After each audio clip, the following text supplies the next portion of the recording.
کانھا میں ایک مرتبہ ایک زمین کا ٹکڑا تھا اس پر جھگڑا چل رہا تھا۔ مسلمان کہتا تھا کہ یہ ہمارا ہے، ہندو کہتا تھا کہ یہ ہمارا ہے۔ چنانچہ یہ مقدمہ بن گیا، انگریز کی عدالت میں پہنچا۔ جب مقدمہ آگے بڑھا تو مسلمان نے اعلان کر دیا کہ یہ زمین کا ٹکڑا مجھے ملا تو میں مسجد بناؤں گا۔ ہندو نے جب یہ سنا تو اس نے ضد میں کہہ دیا، یہ ٹکڑا اگر ہمیں ملا تو میں اس پر مندر بناؤں گا۔ اب بات دو انسانوں کی انفرادی تھی، لیکن اس میں رنگ اجتماعی بن گیا، حتیٰ کہ ادھر مسلمان جمع ہو گئے اور ادھر ہندو اکٹھے ہو گئے اور مقدمہ ایک خاص نوعیت کا بن گیا۔ اب سارے شہر میں قتل و غارت ہو سکتی تھی، خون خرابہ ہو سکتا تھا، تو لوگ بھی بڑے حیران تھے کہ کیا نتیجہ نکلے گا۔ جج انگریز تھا، وہ بھی پریشان تھا کہ اس میں کوئی صلح صفائی کا پہلو نکال لے، ایسا نہ ہو کہ یہ آگ اگر جل گئی تو اس کا بجھانا مشکل ہو جائے گا۔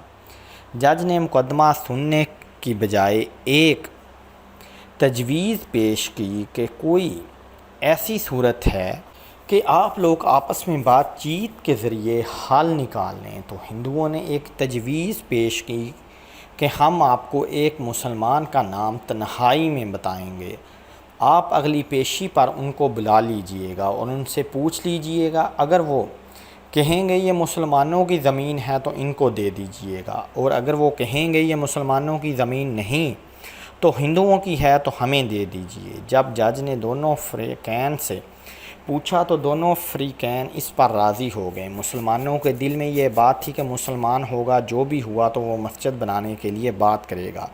چنانچہ انگریز نے فیصلہ دے دیا اور چند دنوں کی تاریخ دے دی، اس دن آنا اور میں اس بوڑھے کو بھی بلا لوں گا۔ اب جب مسلمان باہر نکلے تو بڑی خوشیاں منا رہے تھے، سب کو ڈر تھا، نعرے لگا رہے تھے۔ ہندوؤں نے پوچھا اپنے لوگوں سے، تم نے کیا کہا؟ انہوں نے کہا، ہم نے ایک مسلمان عالم کو حاکم بنا لیا ہے، وہ اگلی پیشی پر جو کہے گا اسی پر فیصلہ ہوگا۔ اب ہندوؤں کے دل مرجھا گئے اور مسلمان خوشیوں سے پھولے نہیں سماتے تھے، لیکن انتظار میں تھے کہ اگلی پیشی میں کیا ہوتا ہے۔ چنانچہ ہندوؤں نے مفتی الہی بخش کاندھوی رحمۃ اللہ علیہ کا نام بتایا، جو کہ شاہ عبدالعزیز رحمۃ اللہ علیہ کے شاگردوں میں سے تھے اور اللہ نے ان کو سچی زندگی عطا فرمائی تھی۔ مسلمانوں نے دیکھا کہ مفتی صاحب تشریف لائے ہیں تو سوچنے لگے کہ مفتی صاحب تو مسجد کی ضرور بات کریں گے۔ چنانچہ جج انگریز نے پوچھا کہ بتائیے مفتی صاحب، یہ زمین کا ٹکڑا کس کی ملکیت ہے؟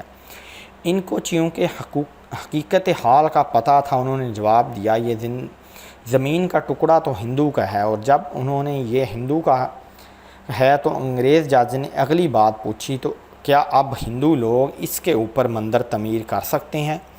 مفتی صاحب نے فرمایا، جب ملکیت ان کی ہے تو جو چاہیں کریں، چاہیں گھر بنائیں یا مندر بنائیں، یہ ان کا اختیار ہے۔ چنانچہ فیصلہ دے دیا گیا، یہ زمین ہندوؤں کی ہے۔ مگر انگریز جج نے فیصلے میں عجیب بات لکھی۔ فیصلہ کرنے کے بعد لکھا کہ آج اس مقدمے میں مسلمان ہار گئے مگر اسلام جیت گیا۔ مسلمان جب انگریز جج نے یہ بات لکھی تو اس وقت ہندوؤں نے کہا، میں آپ نے تو فیصلہ دے دیا ہے، ہماری بات بھی سن لیجیے، ہم اسی وقت کلمہ پڑھ کر مسلمان ہوتے ہیں اور آج یہ اعلان کرتے ہیں کہ اب ہم اپنے ہاتھوں سے یہاں مسجد بنائیں گے۔ عقل کہہ رہی تھی کہ جھوٹ بولو تو مسجد بنے گی۔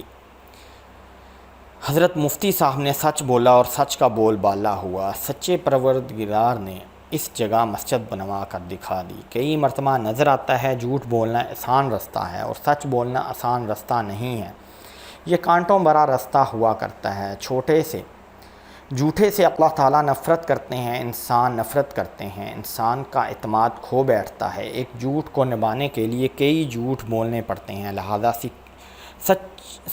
سچی زندگی کو آپ اختیار کیجئے، اس پر تعالیٰ آپ کی مدد فرمائے گا۔ آمین۔